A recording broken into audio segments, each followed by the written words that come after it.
This is Your Own Best Company, a podcast for people who love to work alone.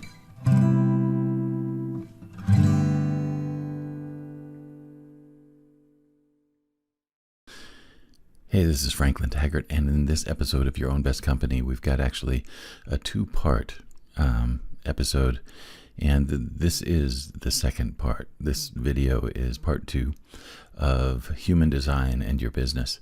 And if you have not seen part 1 yet, you'll get a chance to meet Andrew Rogers, who is the person who is going through the interpretation of the body graph chart in this video. Now, I've encouraged people, if you're listening to this in the podcast, that if you'd like to see the visuals, the video is available on my YouTube channel and on my blog. My YouTube channel is youtube.com/@FranklinTaggartCoaching. I think I said that right. Let me just say it one more time. It is youtube.com/@FranklinTaggartCoaching. And if you want to find it on my blog, it is just simply franklintaggart.com. So, without any further ado, let's get on to part 2. Cool. Yeah, and I just have to say I totally resonate when my friend told me about it. I think it was 3 months where I just completely poo-pooed the whole thing because this was channeled to somebody. Well, and the fact is, if something works and helps us to insights, it doesn't matter where it came from. You don't have to believe anything. It's an experiment. If it helps, great. It's kind of like meditation, you know? Yeah. You try it. And so I prepared this front slide, Franklin Taggart, his own best company. I thought that was funny. And, Franklin chuckled when I showed it. Yeah, we have a similar sense of humor. So it's actually called My Own Best Company, right? Your Own Best Company. Your Own Best Company. Okay, so this is your, so I just got to juggle this, got your face on the information. There we go. So this is your body graph, as they call it, or your career design. So I'm going to aim to use the language that I learned, so that it's all the same information. And what I've studied is the career application, and that it's more kind of practical language. And the idea is to be able to bring it into your career or into your partnership or into your team, and allow people to work together better as per their human design, their career design. So Franklin, your type is Express Builder, as I know you know, or I think you know yourself as Manifesting Generator. Yes, that's correct. So in the business language, we call it a builder, classic or express. So Express Builder can kind of make things happen more quickly and skip steps. Okay. Whereas a classic builder may get in trouble skipping. They're meant to do things a step at a time. Things work better that way. Yeah. And essentially 70% of the population are builders. And you provide the energy to make things happen. Okay. That's how you fit in the structure. There are 4 main types. There's always so much to say, and I always go really wide and then come back in. I'm just going to stick to your type. So I know you know this, but I'm sure your listeners need to know a little bit of the basis, right? So a type has a strategy for dealing with other people and making decisions associated with it. So the strategy associated with your type specifically is that respond before engaging. And this respond is the gut response. Yeah. Having this chakra or center or function activated is what makes you a builder. And it gives you a very visceral, supposedly bodily yes, no to things. So that's the sacral? Yeah. Okay. Yeah. And does that resonate? Oh, yes. Yes. And I hear that some people even say out loud, like, Yeah, I did an episode not too long ago about moments instead of aha moments. So the idea is not that you have to sit at home waiting, but that you don't engage before you look for that gut yes, Yeah, and then engage with the things that you've got that gut yes for, and don't engage when you've clearly noted are like, oh no. And that doesn't mean you can't then ask more questions or investigate further and see if that gut changes, but things may not go well yeah, if you agree to go ahead with something or accept a piece of work or spend time with someone that you've kind of got this gut no for whatever reason, out of fear or I'm lonely, I'll go with this, or I need a job, I'll go with this, whatever drives you to it. Probably won't go that well if you've ignored a gut no. yeah. And then the second piece for you, Franklin, this is more on your personal design than a general thing, but Okay. your emotional function, the emotional intelligence function, as I would call it, the solar plexus is Yeah, activated.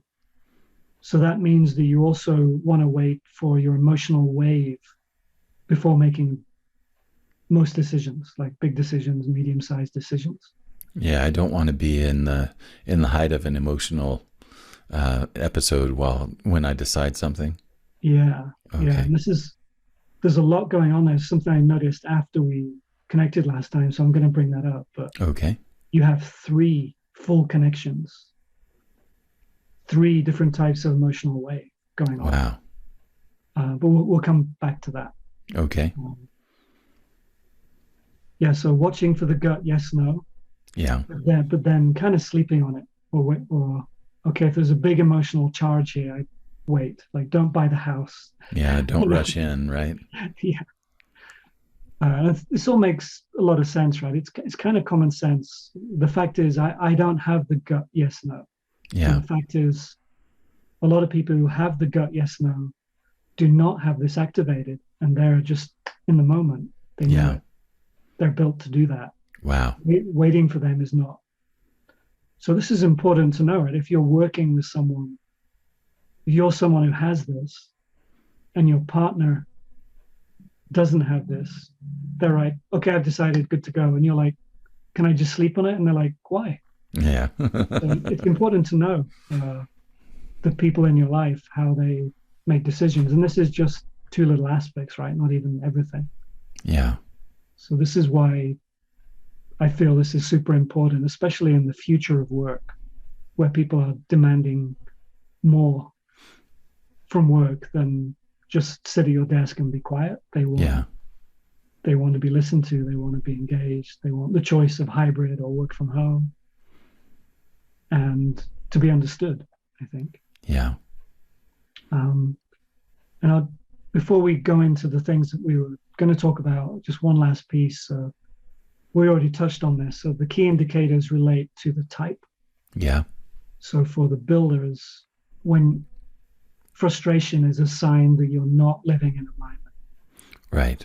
And that quite simply means you're doing things and ignoring your gut no, not engaging in things that you've got to go. That's what out of alignment means. This is an incredibly complicated chart, right? But it's that simple. Yeah. Out of alignment, you're going to get frustrated, and you just have to watch for your gut, yes or no. I think one of the things that's been challenging, and I mentioned that in my other video about this, is that I remember as a kid being told not to trust my gut or not to trust my instincts or intuition, that I needed to actually follow a more logical, or reasonable or rational path. That was the one that was treasured. So it took me a really long time to come to a place where I could actually accept that my gut was trustworthy. Yeah, it's the way the world is moving. I hope that is more on it. And obviously you want to think about things, right? Like, oh yeah, look at a mortgage calculator. You want to I don't want analyze different cars and mileage and But then really, how are you going to make the decision, right? You've processed all of that. Yeah. Then you make the decision, including that information. But it doesn't just come from the brain, right? Because we're not robots. Yeah. And the brain isn't as logical as we think. As much as we'd like it to be. It's driven by fear, right? Yeah. And our shadow is in there. So Yeah. yeah. Very cool. And yeah, interesting to hear how does satisfaction resonate with you, Franklin, when you say you're living more in alignment now from this.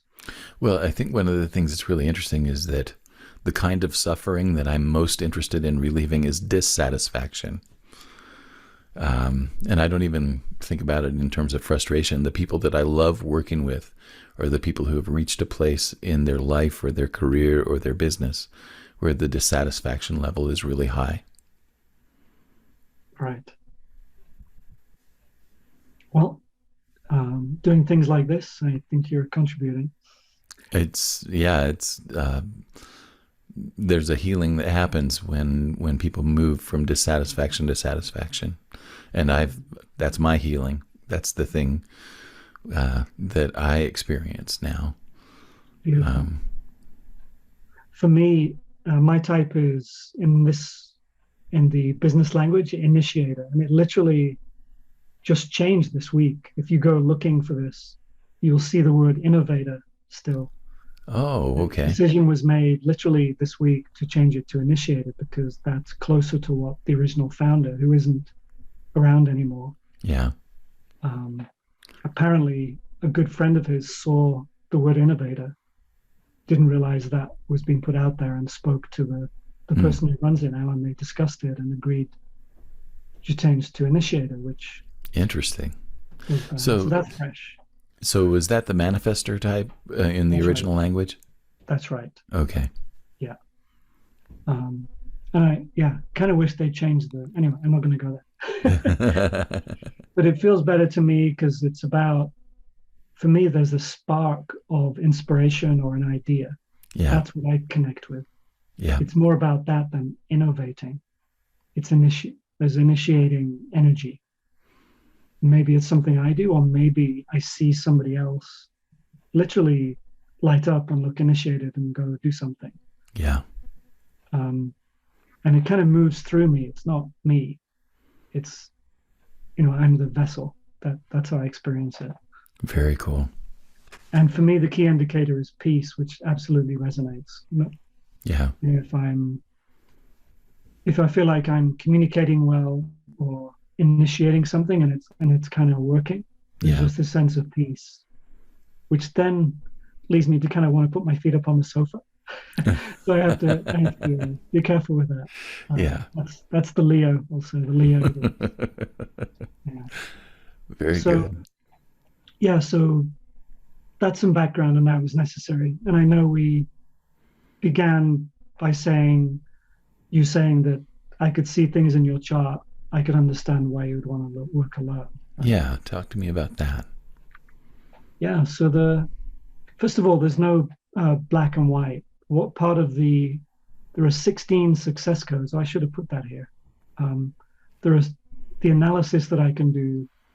They put in 16 success codes. Yeah. I can do a business analysis. And the sixth one is the environments that we might work in and how comfortable you are. Yeah. Like, it's not trying to tell you what you should or shouldn't be doing, but it looks at working alone mostly, working one-on-one mostly, working in small groups, which is essentially 5 people or smaller, maybe 6 or 7, and then more corporate environment, like more than 16 people especially. Okay. So there are specific things we look at. So in fact, this suggests you would be comfortable, at least for some periods of time, working in a small group. Yeah. Does that resonate? It does. What's really interesting is that it's usually a very small group for me. I like groups of 3 or 4 people. Anything more than that gets a little bit overload for me. But 3 or 4 people feels really comfortable for me. Right. And Most of the work that I do with folks is one-to-one, and I'm very comfortable in that environment as well.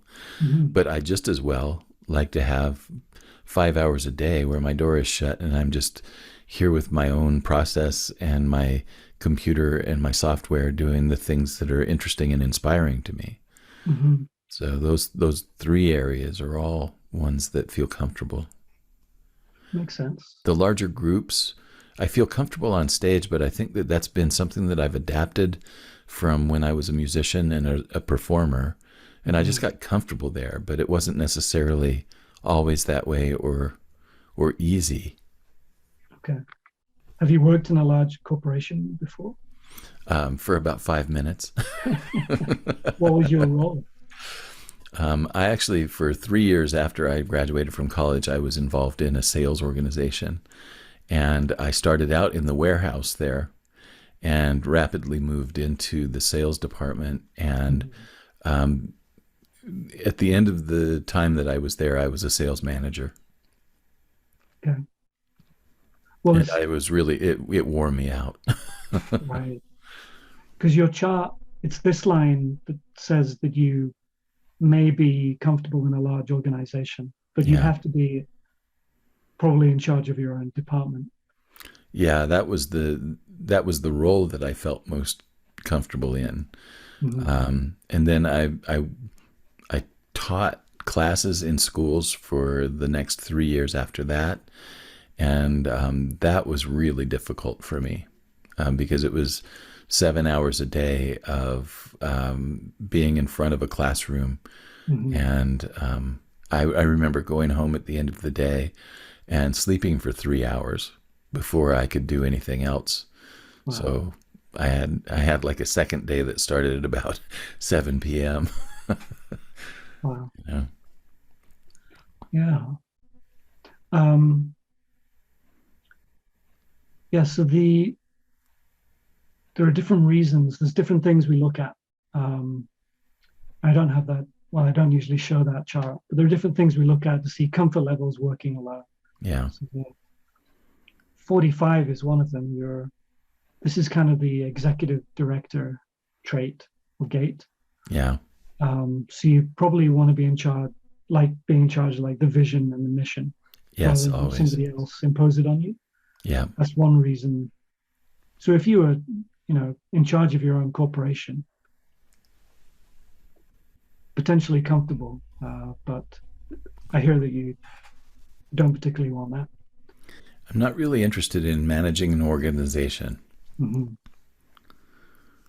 So the other thing is individual circuitry. So this is quite powerful circuitry. This is the gate of power, Hmm. links to the throat, and so the this kind of circuitry is about personal transformation, and that's where the transformation happens. Right, it has to happen personally to be passed into the group, Yeah, to be passed into the collective. The collective doesn't really change; it's individuals. So this is powerful. I usually call this. This is just me. I've noticed that this is like the coaching circuitry. oh, This area. interesting. I see this in a lot of people whose charts I get, and they're trying to get into coaching or already coaching, or they just kind of like coaching at people sometimes. But so it's this kind of individual transformation energy. So all the different interests you have, you've explored human design, these different things, Yeah, that's always been an interest of mine, right? going way back. Right. And also the fact that so the assimilation style. This is if you've looked at the standard human design, they call this definition. Yeah, So all of your centers, as I would call functions, as I would call them, are connected. If you follow the thread, you can get connected to all of these six functions that you have activated. I keep tripping over the different different terminology. language. They're called centers in standard human design and functions. In the business. So if you follow the thread, you'll find that they're all connected. There's no break in the circuitry. Okay. And I didn't prepare an example of one that wasn't, but let's say, uh, Why would it be? Let's say this 59.6 line did not exist. Only Yeah. the, let's say only the 6 was activated and there was a gap here. Yeah. Then these three functions would be standing alone, connected to each other, and there'd be a split here. And then these three would be connected to each other. But the two islands of energy are not permanently connected. So that would be a split definition or a collaborative assimilation here. So the fact that you have the independent assimilation suggests like you quickly feel whole with information and don't kind of need other people around or to necessarily ask a bunch of questions. You kind of get it and go, okay, got it. Yeah, a lot of times that's the way that works for me. It's like I do feel like a sense of understanding Right. relatively quickly. Yeah. And of course, that doesn't mean you know everything, obviously, but you God feel forbid. whole. Yeah, you feel whole, right? So Yeah. if you work with other people, often they'll have either a single or even a triple split or even a quadruple split. There can be up to 4 different islands. And all of these are not connected. So they might enjoy being in groups because they feel more whole. And they may be asking a bunch of questions until they feel whole. And you're sitting there kind of, okay, are we done yet? I get this. Like why? And what I find is that those people then ask a bunch of questions I don't think of because I'm like, okay, got it. And then they ask 3 or 4 relevant questions. And I go, oh, those were good questions. And I learn more. So there's no good or bad, right? Yeah. A colored center is not worse than an open center. No. I'm not going to try and describe the entire system, but Yeah, that would take a long time. yeah. So the thing that I have a question about at this point is like we've talked a little bit about maybe what the things that I am suited for, but what are the things that I am suited against? Oh, that's a good question. I think I've been asked that so directly before. Yeah, it's a good question. Well, I mean, you say you enjoy the one-on-one, so I take that do. to mean I take that to be the coaching circuitry Yeah. because there isn't much in your design that says that would particularly work for you. But working in a partnership is you have a partner in your podcast business and you work in the same office and you decide what to do together. And yeah, that's not what I'm talking about. I think the coaching role is important to the one-on-one. right. I think one of the tricks that I've had is that there are times if I try to work in peer situations, in collegial situations, that I've had a struggle with that. Mm-hmm. Yeah, I had a client early on who actually I did my you have to do a group analysis as part of the certification. So I found a local company.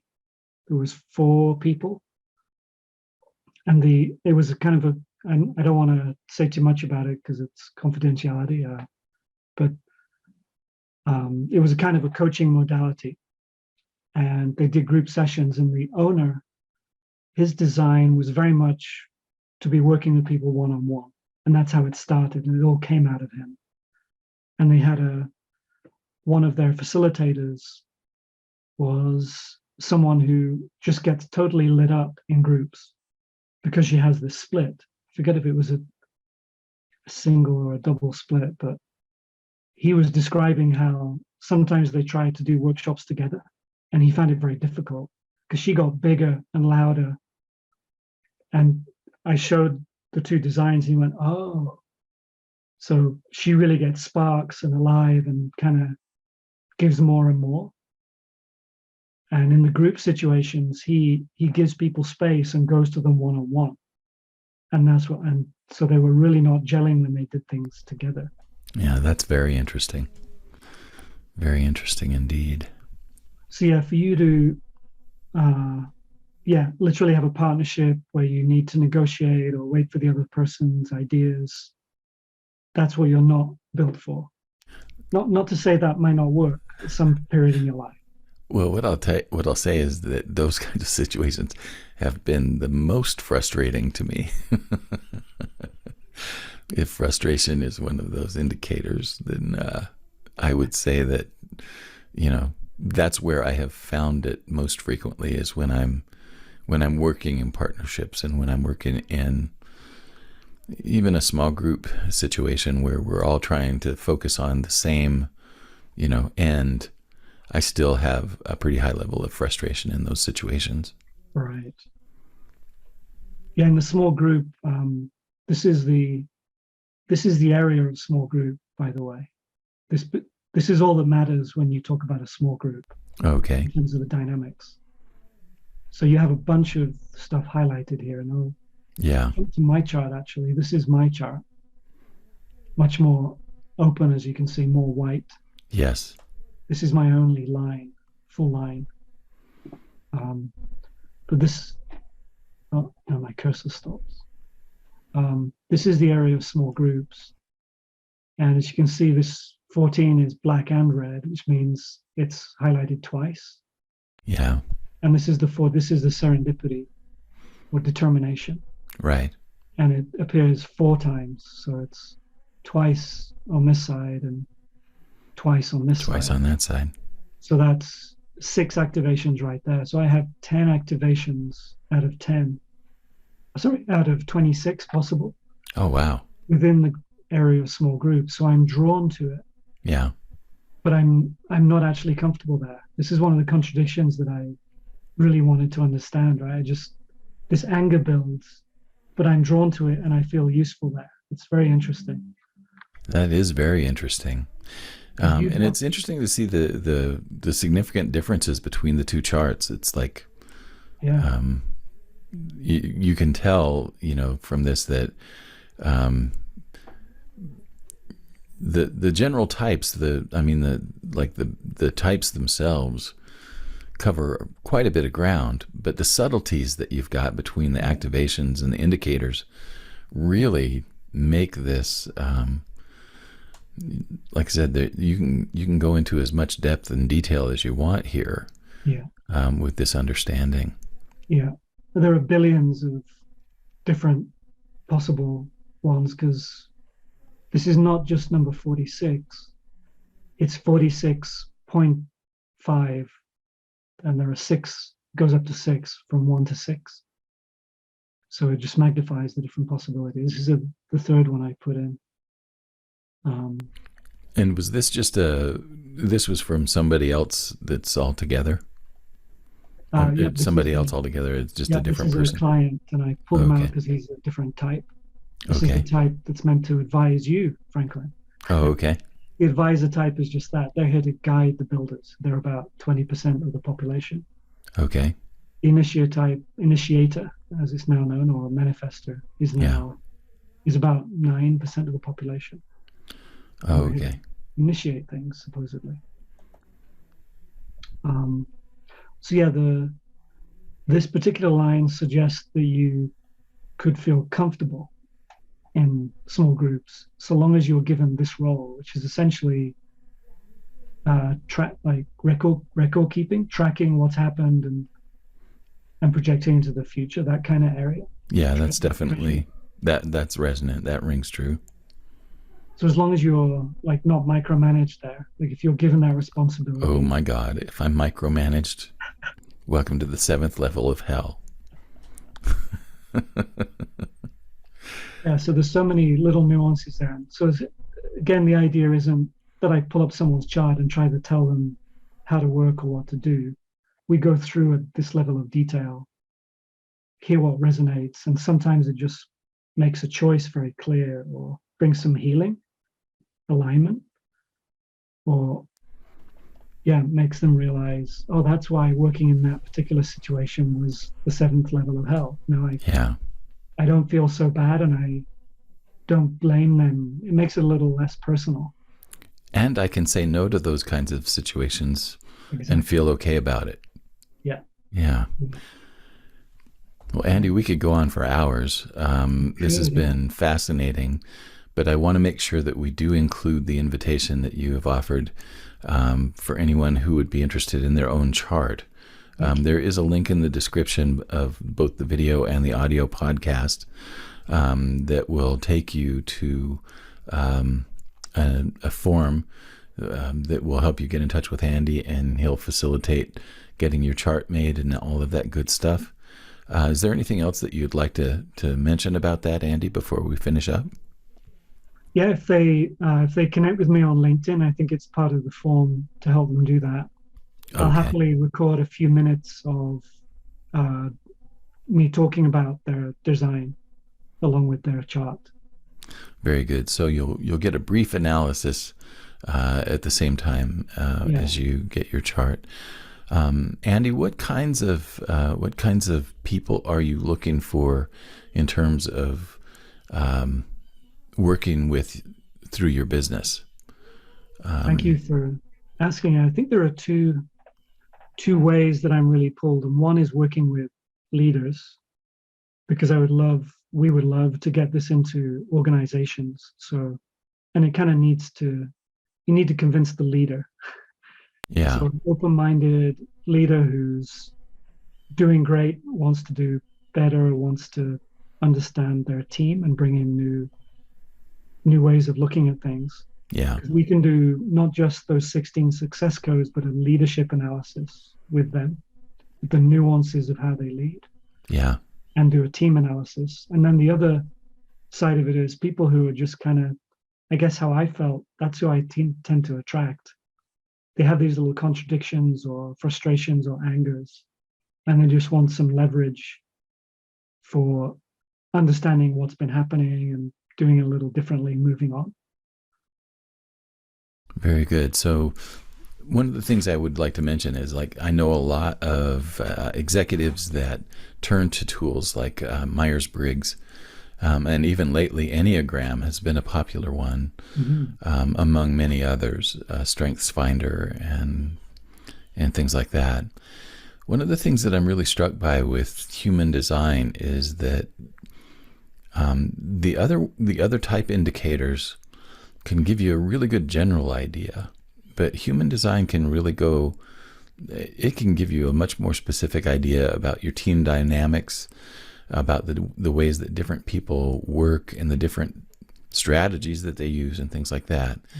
So I would encourage people who are, executives or leaders who are, even open to Myers-Briggs or something like that, that you would give this a try, because I have a feeling that you are going to find the information that you discover here ultimately much more accurate and much more practical than the other ones that you've already tried.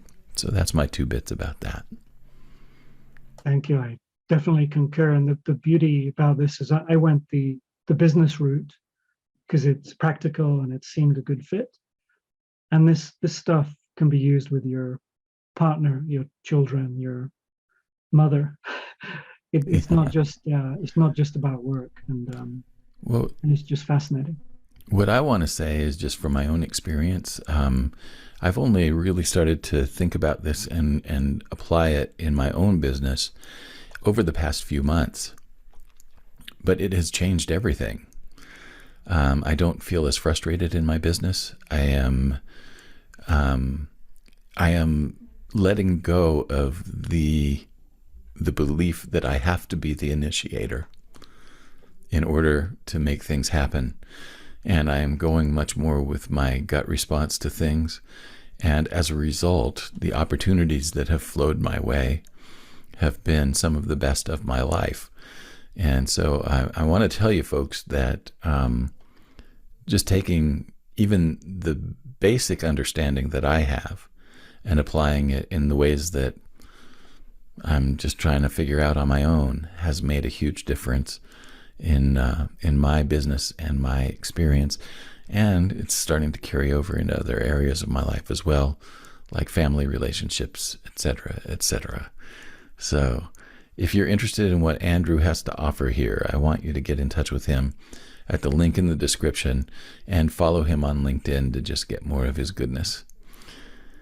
Andy, I want to thank you for your time today. This has been fascinating. I have a feeling what's going to happen, though, is that we're going to be actually probably doing a part A and a part B of this, because I really would like to have the human design presentation available as a freestanding.